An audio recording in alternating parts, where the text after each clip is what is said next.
后来继续来看，黄国昌立委今仔日继续来压料，点名总统的官舍永和警卫室有一本簿仔，内底有写食要偌济分，食要付钱，这不止50个人。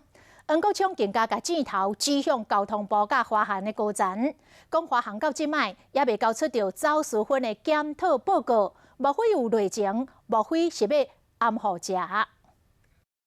时代力量立委黄国昌讲，22载分的5台货车，这是总统府受意识指派。所以，佫讲伊知有一本手指谱啊。真的有50个人吗？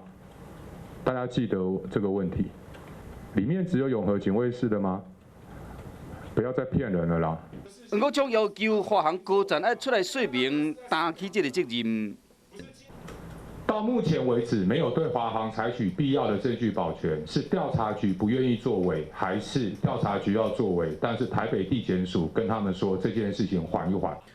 随相关局官员透过总统专机特权，炸几万条的免税分入境操作过程手法，明显已经有真济档啊！伊才较早透过总统出访炸分入境案例，2014年马英九总统任内信封专案288条，后来愈来愈济，到2016年3月份救援专案达到3677条，到蔡英文总统任内2016年英商专案342条，2017年太平洋友邦之旅。关达2240条，东庆之旅4492条，还有民主之旅6856条。2019年7月份的出访，更加达到有史以来上届济9800条。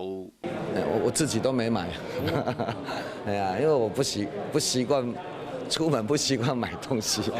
去出访的人他自己抽烟1条2条，其实这无可厚非啦。那这个立委未用卫清界线，不过为国安局到华航已经变成共犯的结果。